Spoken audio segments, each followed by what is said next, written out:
Trichy hotel breeze ரெசிடென்சியில் நடைபெறும் பிஆர்சிஐ கருத்தரங்க நிகழ்ச்சியில் Rotarian doctor K Srinivasan அவர்கள் கலந்து கொண்டு சிறப்பிக்கிறார். விவகாரம் தொடர்பாக சிஜேபி கட்சி மற்றும் மத்திய அரசு இடையிலான பேச்சுவார்த்தை இன்னைக்கு நடந்த பேச்சுவார்த்தை நிறைவு பெற்றிருக்கு. 3ஆம் கட்ட பேச்சுவார்த்தை நாளை தொடரும் அப்படின்னு எதிர்பார்க்கக்கூடிய சூழல்ல சிஜேபி கட்சி சார்பாகவும் அதே போல மத்திய அரசு சார்பாகவும் செய்தியாளர்கள் சந்திப்பு நிகழ்ந்துகிட்டு இருக்கிறத நம்ம பார்த்துட்டு இருக்கோம். இது தொடர்பான கூடுதல் விவரங்களோட இணைகிறார் செய்தியாளர் ரமேஷ்குமார். வணக்கம் ரமேஷ். இன்னும் இந்த பேச்சுவார்த்தையில இறுதி முடிவு இன்னும் எட்டப்படலை அப்படின்னு சொல்லப்படுது. எது தடையா இருக்கு இந்த பேச்சுவார்த்தை நிறைவு, அதாவது வெற்றிகரமா நிறைவு பெறதுக்கு எது தடையா இருக்கு? விரிவான தகவல்களை பதிவு பண்ணுங்க. தர்மேந்திர பிரதான் ராஜினாமா செய்ய வேண்டும் என்ற கோரிக்கையில் தான் இந்த சுமூகமான முடிவு எட்டப்படுவதற்கு முட்டுக்கட்டையாக இருக்கிறது. அரசு தரப்பிலும் போராட்டக்காரர்கள் தரப்பிலும் இன்று பேச்சுவார்த்தை நடத்தப்பட்டது. சுமார் 2 மணி நேரம் பேச்சுவார்த்தை நடத்தப்பட்டிருக்கிறது. இது பேச்சுவார்த்தைக்கு பின்னர் அந்த போராட்ட குழுவினர் செய்தியாளர் சந்தித்த போது நாங்கள் 3 முக்கிய கோரிக்கைகளை முன்வைத்ததாக தெரிவித்திருக்கிறார்கள். ஒன்று, தர்மேந்திர பிரதான் ராஜினாமா செய்ய வேண்டும். 2வது, போராடி வரக்கூடிய மாணவர்களின் மீது பதிவு செய்யப்பட்டுள்ள எஃப்ஐஆர் மற்றும் வழக்குகளை திரும்ப பெற வேண்டும். அவர்களின் மீது எந்த விதமான கடுமையான நடவடிக்கைகளும் எடுக்கப்படக்கூடாது என்பது 2வது கோரிக்கை. 3வது, இந்த நீட் தேர்வால் பாதிக்கப்பட்டு உயிரிழந்தோரின் குடும்பத்தினருக்கு இழப்பீடு வழங்க வேண்டும் என்ற 3 கோரிக்கையை தாங்கள் முன்வைத்திருப்பதாக குறிப்பிட்டிருக்கிறார்கள். இழப்பீடை பொறுத்தவரை 1 கோடி ரூபாய் இழப்பீடு வழங்க வேண்டும் என்ற அந்த கோரிக்கையை தாங்கள் முன்வைத்திருப்பதாக அவர்கள் தெரிவித்திருக்கிறார்கள். தாங்கள் முன்வைத்த 3 கோரிக்கையில் 2 கோரிக்கைகளுக்கு அரசு ஆக்கப்பூர்வமாக பதிலளித்திருக்கிறது.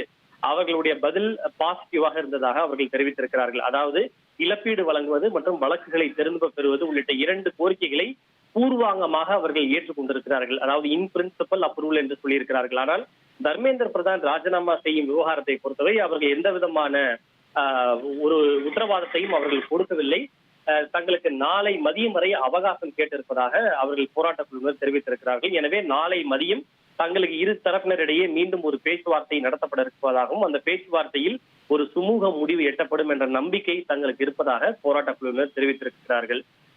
இந்த விஷயத்தையும் அவர்கள் குறிப்பிட்டிருக்கிறார்கள். அதாவது நாடு முழுக்க பல இடங்களிலே மாணவர்கள் போராட்டம் நடத்தி வருகிறார்கள். மாணவர்கள் மிகவும் கோபமாகவும் ஆக்ரோஷமாகவும் இருக்கிறார்கள். எனவே இந்த போராட்டம் ஒவ்வொரு நாளும் விரிவடைந்து கொண்டே இருக்கிறது. போராட்டத்தில் பங்கேற்போர் எண்ணிக்கை அதிகரித்துக் கொண்டே இருக்கிறது. எனவே தங்களுடைய கோரிக்கையை ஏற்கவில்லை என்றால் மீண்டும் ஒரு நாடு தழுவிய போராட்டத்திற்கு அழைப்பு கொடுக்க வேண்டிய ஒரு சூழல் என்பது ஏற்படும். எனவே தர்மேந்திர பிரதான் எத்தனை விரைவாக ராஜினாமா செய்கிறாரோ அத்தனை விரைவாக ராஜினாமா செய்ய வேண்டும் என்ற கோரிக்கையை தாங்கள் முன்வைத்திருப்பதாகவும் அந்த கோரிக்கைக்கு அரசு தரப்பில் எந்த விதமான உத்தரவாதமும் கொடுக்கப்படவில்லை என்று போராட்ட குழுவினர் தெரிவித்திருக்கிறார்கள். நன்றி ரமேஷ்குமார், உங்களுடைய விரிவான தகவல்களுக்கு. இந்த பேச்சுவார்த்தை 2ஆம் கட்ட பேச்சுவார்த்தை இன்னைக்கு நடந்து முடிஞ்சிருக்கு.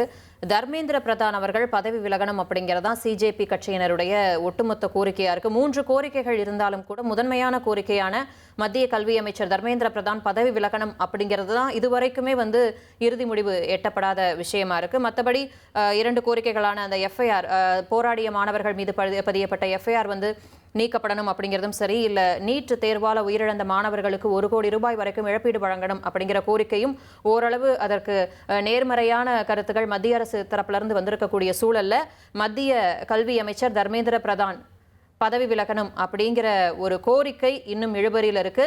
இது தொடர்பா நாளைக்கும் பேச்சுவார்த்தை நடத்த இருக்கு. நாளைக்கு மத்தியானத்துக்குள்ள இந்த நீட் விவகாரம் தொடர்பான முடிவு, இதுக்கான முடிவு கிடைக்குமா அப்படிங்கறது நாளைக்கு மத்தியானம் தெரிஞ்சிரும் அப்படின்னு நம்ம எதிர்பார்க்கலாம். திருச்சி ஹோட்டல் பிரீஸ் ரெசிடென்சியில் நடைபெறும் பிஆர்சிஐ கருத்தரங்க நிகழ்ச்சியில் ரொட்டேரியன் டாக்டர் கே ஸ்ரீனிவாசன் அவர்கள் கலந்து கொண்டு சிறப்பிக்கிறார்.